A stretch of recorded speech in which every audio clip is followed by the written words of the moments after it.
इसलिए अगर हमारे प्रशासन हमें कोई सहयोग नहीं करेगा और हमारे रोजगार नहीं सोचेगा तो हम रोड पे आके संघर्ष करेंगे। केजरीवाल जी को कहना चाहूँगा, केजरीवाल जी कहते हैं हम आम आदमी हैं, बिल्कुल आम आदमी है, तो हम तो आम से भी पके हुए आम हैं, हमें क्यों टपका रहे हो पेड़ पे से, हम तो कच्चे हैं। क्राइम खत्म करना है, आप देख लीजिए, आप हटा के देख लीजिए मार्शलों को, आधों की जेब पर आधे की चैन भी बोलते हैं। जो अफसर है ना वो भूखे मर रहे हैं, उनका तनख्वाह में गुजारा नहीं चल रहा है और कई साल से, कम से कम 20 साल से इनको है ना रिश्वत मिली नहीं है। तो ये नई भर्ती इसलिए करना चाह रहे हैं कि इनको हटा, रिश्वत ये हरामखोर तो है, ये दल्ले हैं, दल्ले। मर्यादा नहीं, मर्यादा बिल्कुल नहीं रखूंगा इनको मैं। ये बताइए, मैं केंद्र सरकार और अपना राज्य सरकार से ये पूछना चाहता हूँ, सब 40+ है, अगर इनको निकाल दिया जाएंगे तो ये कहाँ जाएंगे? कोई नौकरी भी नहीं देगा हमें, तो हमारा तो बहुत बुरा हाल हो जाएगा। हमारा तो भाई वाली बात है, कटोरा हाथ में आ जाएगा, बहुत ज़्यादा दिक्कत हो जाएगी, कटोरा हाथ में आ जाएगा, भीख मांगने को तैयार हो जाएंगे हमारे बच्चे और हम जितने भी हमारे साथी हैं सब भीख मांगेंगे। क्या करेंगे इस उम्र में, कहाँ जाएंगे? बिल्कुल गए थे तो कल बताया गया कि आप अपनी व्यवस्था कर लीजिए। ये बताइए, मरता क्या नहीं करता? रोड पे भी उतरेंगे। हमारे उस प्रोसेसन को विफल करने की पूरी कोशिश की और हम शांतिप्रिय तरीके से कर रहे थे, इन्होंने पथराव करवाया था इन लोगों ने, इन्होंने और हमारे लोगों को पकड़ के मारा गया, गोली चलाई गई, रबड़ बुलेट डाली, पानी की बौछार थी, आंसू गैस के गोले और ग्रिलों पे चढ़ के हमने जान बचाई और लाठियों से मारा गया। यहाँ बिछा के हमारे लोगों को मारा गया। कई लोग तो होम गार्ड के लोगों को, कई लोग तो ऐसे डैमेज हो गए थे, पता ही नहीं चला भगदड़ के अंदर, उनके कहीं सर में लाठी लगी, कहीं हाथ पैर टूट गया। देखिए प्रेम, दरअसल हम लोग जंतर मंतर पे मौजूद हैं और लाखों और हजारों की संख्या में होम गार्ड के लोग जंतर मंतर पर प्रोटेस्ट कर रहे हैं। दरअसल national home guard welfare association के तरफ से कई सारे लोग जो है प्रोटेस्ट कर रहे हैं, जिनका मुद्दा समझने की कोशिश कीजिए। 31 मार्च को इनका टेन्योर खत्म होने जा रहा है और अब ये सोच रहे हैं कि 31 मार्च के बाद क्या होगा। जो हजारों की संख्या में होम गार्ड यहाँ पर सरकार से डिमांड कर रही है, न्याय संगत व्यवहार हो, ऐसा इनका कहना है। अब समझिए, सिर्फ दिल्ली ही नहीं बल्कि देश भर के लोग, कश्मीर के लोग हैं, उत्तराखंड के लोग हैं, बिहार के लोग हैं, यूपी के लोग हैं, पंजाब के लोग हैं।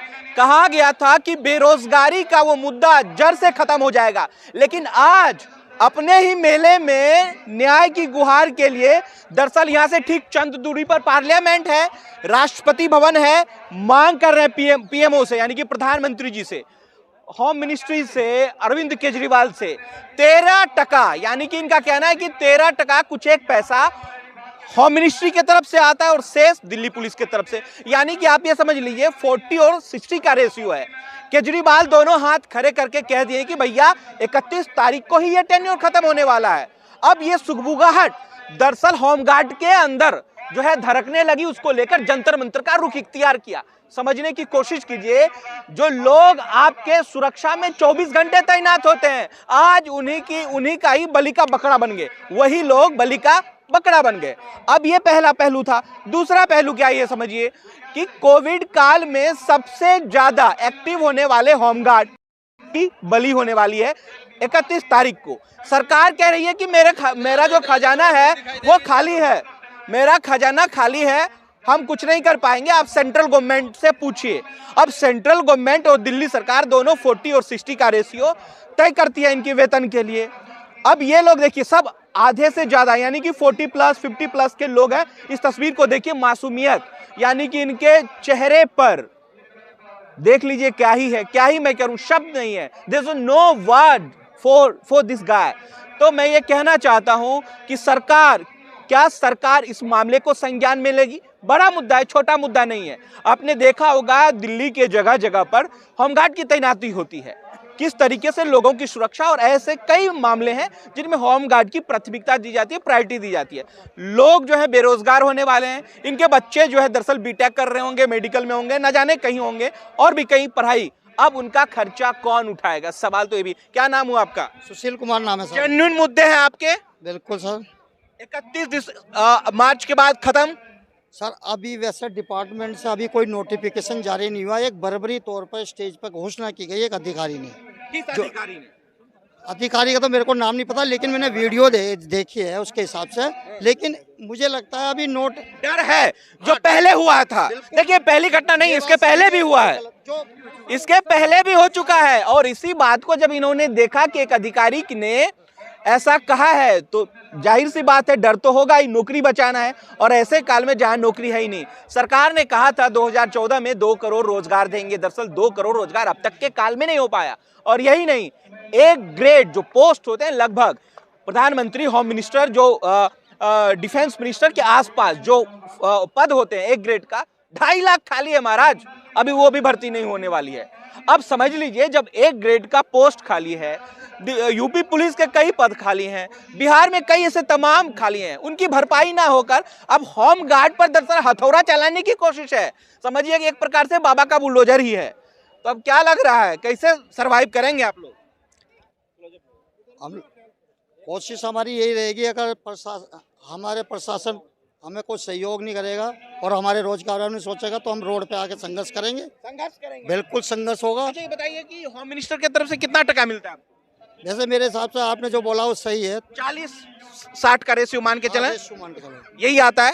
तो ना आप दिल्ली सरकार के हैं और ना ही पूर्ण रूप से आप सेंट्रल सरकार के हैं, दोनों के हैं। हाँ दोनों के डेपुटेशन पे गए हुए हैं दिल्ली सरकार पे, लेकिन हम आते तो सेंट्रल गवर्नमेंट में। सवाल कह दिए कि भैया जाने सेंट्रल तो गवर्नमेंट। मेरी बात तो सुनिए, अब क्या उसके बाद में महिलाओं की सुरक्षा नहीं होगी? क्योंकि उन्होंने तो एक वो दिया हुआ है महिला सुरक्षा, हम लोग महिला की सुरक्षा से कर रहे हैं ईमानदारी से। आप क्राइम खत्म करना है, आप देख लीजिए, आप हटा के देख लीजिए मार्शलों को, आधों की जेब कटे, आधे की चैन मार्शल भी बोलते हैं उसको। हाँ, चैन स्नैचिंग होती हुई मिलेगी। हमारे जवान खड़े रहते हैं। और वो पूछ लेता हूँ, देखिए इनको मार्शल भी बोलते हैं। गाड़ी में जो लोग मौजूद रहते हैं, डीटीसी बस में लोग कंफ्यूज हो जाते होंगे कि दिल्ली पुलिस है या होम गार्ड है, दरअसल उसको मार्शल भी बोलते हैं। क्या नाम हुआ आपका? मेरा नाम संजीव शर्मा। पकड़े हैं किसी को चैन खींचते हुए सेंट्री? 4-5 पकड़े, बहुत पकड़ा है। अब तो आपकी नौकरी लगता है कि अलविदा दिल्ली। नहीं, अलविदा हो जाएगी तो इनसे ये पूछो ना, गवर्नमेंट से। आप हमसे पूछ रहे हो, गवर्नमेंट से पूछो ना। ये हर साल का रिन्यूअल का चक्कर क्या है, क्यों कराते हैं इसको? इसमें पैसा खर्च नहीं होता क्या? भर्ती कराने से फायदा क्या है इनको, ये बताओ आप मुझे।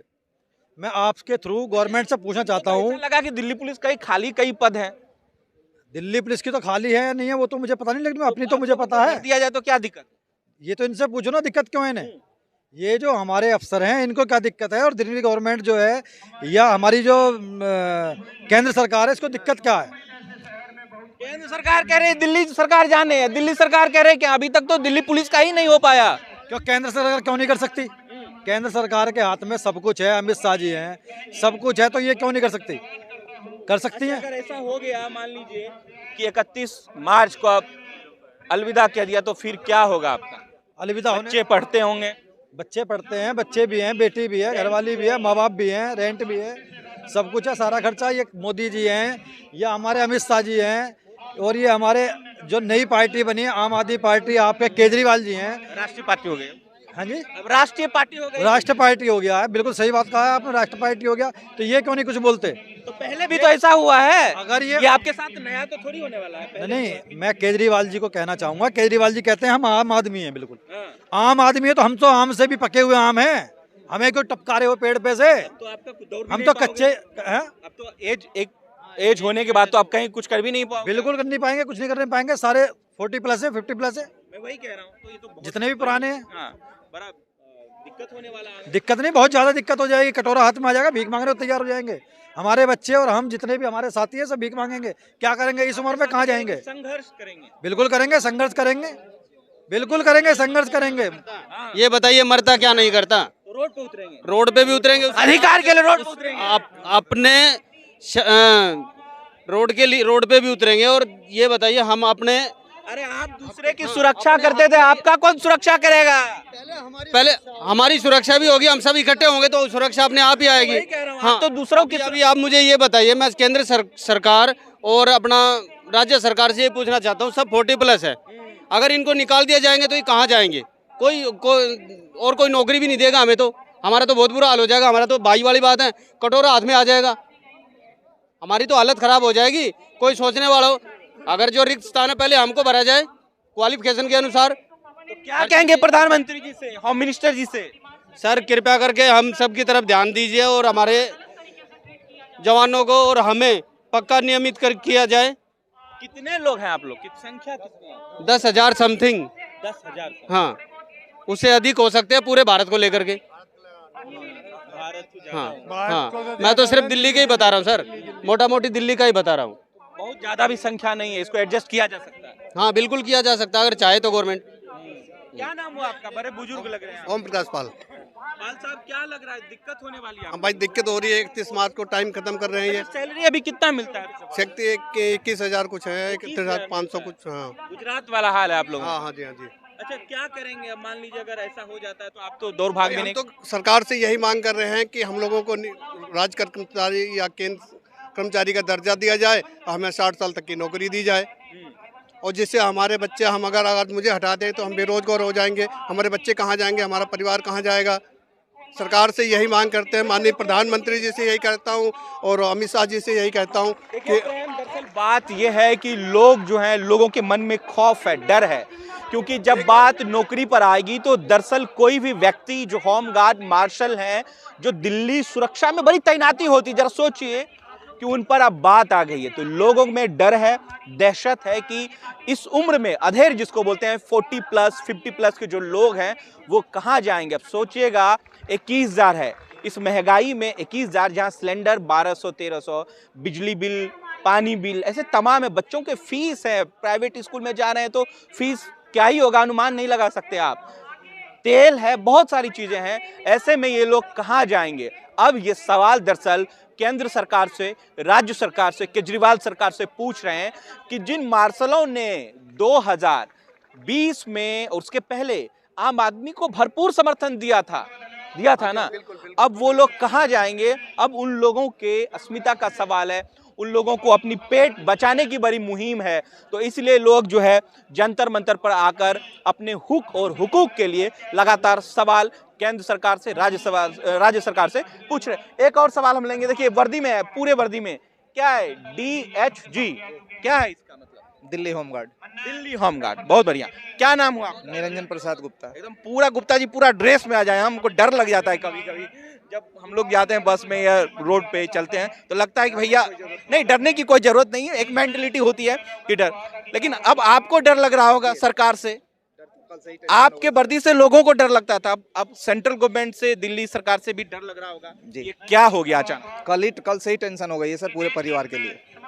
कल वाइफ भी टेंशन में होगी, बच्चे भी। सब क्या करोगे गुप्ता जी आगे? अब क्या करेंगे सर, आए तो हैं उसी के लिए कि कुछ निष्कर्ष निकले। अच्छा, सरकार को कोई लेटर वेटर दिया आप लोगों ने? लेटर नहीं, अभी तो कल ही ये सब बात हुई है सर। कल ही परेड में गए थे तो कल बताया गया कि आप अपनी व्यवस्था कर लीजिए। ऐसा बोला गया? किसने बोला ऐसा? वहाँ पे हैं हमारे अधिकारी। क्या बोला कि व्यवस्था कर लीजिए? व्यवस्था कर लीजिए, 2-4 दिन में फार्म निकलने वाले हैं। तो आप बोलोगे नहीं कि कहाँ व्यवस्था करें? तो वही तो हम बोल रहे हैं ना, इसी के लिए तो हम आए हैं यहाँ पे। इतनी हैरान की बात है, गैरत की बात है कि परेड में मौजूद गुप्ता जी थे, कहा गया कि अपना अपना व्यवस्था कर लीजिए, 1-2 दिन में फॉर्म आ जाएंगे, फॉर्म भर दीजिए, उसके बाद नहीं भर्ती नहीं भर्ती आ रही, तो आप लोग टाटा बाय बाय कर देंगे। आप लोग 5,000 लड़के थाने में हैं, 42-4300 लड़के क्या नाम है आपका मार्शल में है, बसों में है सर। इन सबको हटाए जाएंगे टोटल लड़के। ऐसे उम्र में कहाँ जाओगे? अब 42-43 साल के एज में आदमी कहाँ है? होमगार्ड के जो अफसर है ना वो भूखे मर रहे हैं, उनका तनख्वाह में गुजारा नहीं चल रहा है, और कई साल से, कम से कम 20 साल से इनको है ना रिश्वत मिली नहीं है। तो ये नई भर्ती इसलिए करना चाह रहे हैं कि इनको हटा, रिश्वत ये हरामखोर तो है, ये दल्ले हैं, दल्ले। मर्यादा नहीं, मर्यादा बिल्कुल नहीं रखूंगा इनको मैं।